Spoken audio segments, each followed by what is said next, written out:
Right, so now we're going to have a look at Brody, and to make this easier I'm just going to treat him out here. It's a lovely day. It's rare that we get these at this time of year, but what I'm really interested in is the shoulder, the top of the neck, and how the throat mechanism are working, and then really behind the withers, and then back here, and the fact that there is a marked imbalance. When I'm up close I can actually see that there's a difference in the muscling on his top line, where he's got much less through the right hand side, and then he appears to be leaning through onto this side of the neck. So we'll kick off and we'll see what we can achieve. Just going to watch Brody move again, because unfortunately he's not really improved since last time, but what we have found is that we think with all the wet weather that he sort of strained himself, basically getting stuck in the mud. So if we watch him move now, and we'll watch him walk first of all and then trot.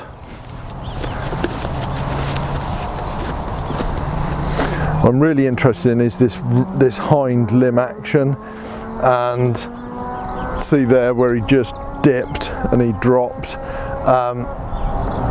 He's clearly not comfortable, and his stride length is different left to right, and he really does not let his body tip. So what we call a left rotation he doesn't do. He'll right rotate through his body but not left rotate, so he's not lifting the left hind limb enough. And then that's reflected in the way he moves his shoulders, and he lands heavier on the right fore. And can we do the same in trot, please?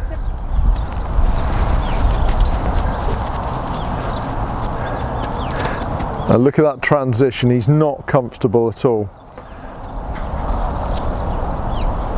And he's messing up his stride length, he's messing up his stride, so he's doing a hop mid-trot.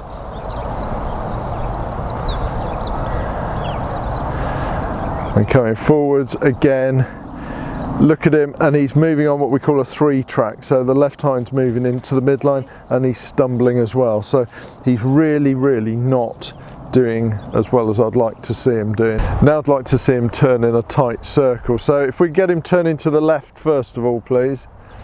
And with this he should turn his head into the circle, and you want to see the inner hind foot come forward and cross over, which he's just about doing. Okay, and then can we see him going the other way, please? I think this is going to be harder for him. And already, look, he's reluctant to put that inner foot in front of the other one, and he's not turning the neck. He's nodding, and he's trying to actually swing his body out rather than bend it round the handler. Okay, and then if you stand side on, if you could then just get him to walk backwards for me, please.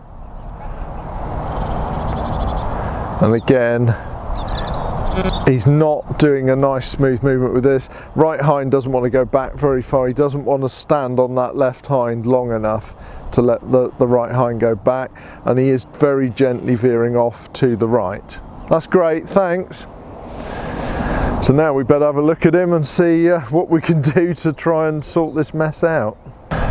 Up here he's really tight, so I'm just going to start working through these, and already you can see the eyes are going, and this is because I'm just using nice slow techniques to just get these muscles to relax more at rest. And this is always the key. If you can relax things at rest, then you've got the potential to move properly. And each patient has their own speed they like this done, and pressures. And very often, if they like it, they'll start yawning like this, and they'll start releasing tension.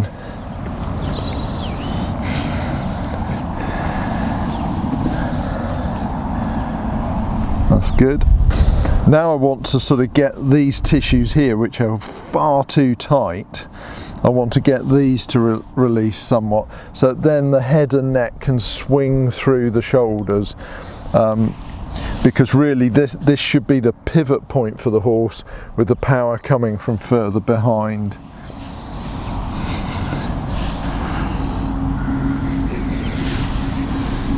Good man. There you go, good boy. You stay there. There you go. And with these ones where they've had chronic movement problems, and Brody has for quite a while, it's important not to do the really powerful sort of swinging around and hard stretching, because these tissues have been like this for quite a while, and if you start overdoing it, you can actually cause more problems than sort of the good that you're trying to do. So with these already, that's looser. That's a good start. So now we're going to move further back. Now what I'm doing is I'm just applying a very smallest of stretches here to allow him to stretch away from me. Unfortunately, we've got the early flies of the season, but he is less comfortable on that left hind, and he doesn't really want to stretch, which tells me this is more sacroiliac than lumbosacral. Horses classically will want to stretch like crazy if they're releasing any tension through here. But if it's over what are called the sacroiliac joints, which is where the pelvis and the spine actually articulate, then they generally do not want to take a stretch through it. And he was very clearly telling me he didn't want to take a stretch, and because I'm sensible, I listened to him. What he will do though is, stay there sweet, he's going to lean back against me. And what I'm doing here is I'm just engaging with the back part of his pelvis, and I'm just allowing him to lean back into me. Now it's a bit weird for a horse, so I'm just allowing him to get used to where I am. If they push really hard, you can put your shoulder right in, but I don't want to go straight in and do that because that's going to shock him. But you can see he's lifting up through here, where in fact it is too tight. Good boy. And it's a waiting game.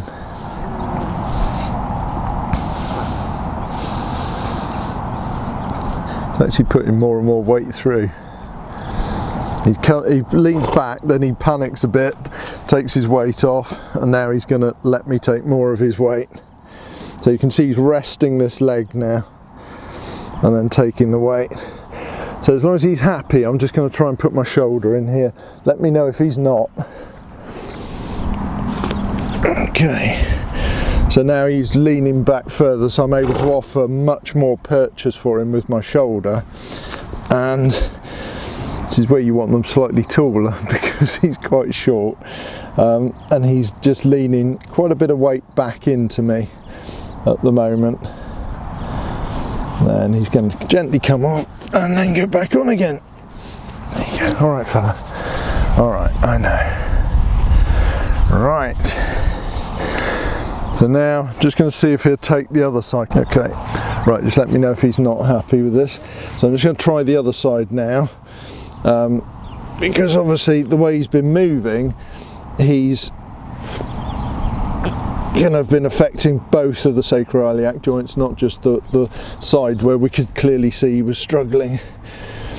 And he's actually leaning harder back on this side than he was on the other, but it's leaning through to that left front leg.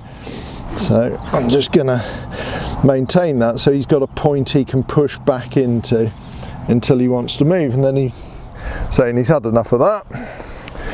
So now we can just see, when I look down his back, I can actually see there's still a little bit of a curve where he's just not quite resting as much as he should.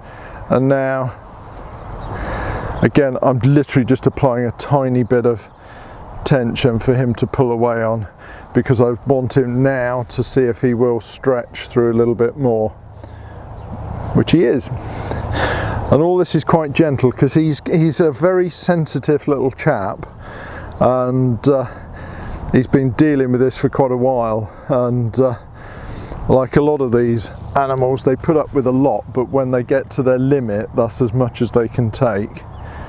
But he's quite enjoying that, his eyes softening. And this is all about working with the patient, not me trying to impose what I want to do today, but actually what can he deal with today. There you go, and he's just softening into that. The head's lowering.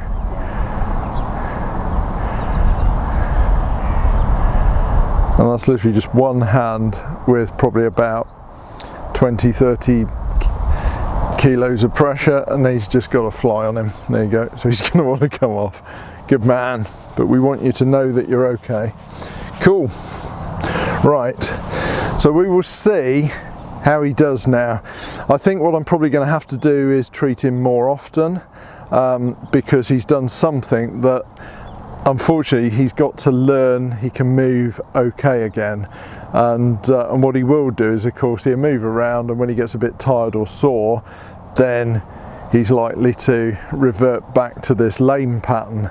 And what we've got to do is get him to move correctly for long enough so that he continues to work correctly. So stay tuned, and we'll be following him in future episodes. Thanks so much for watching. Please do subscribe, hit the notification button, and like these videos, because this is what drives our channel along. I'm Tony Nevin, and you've been watching Zoo Ost.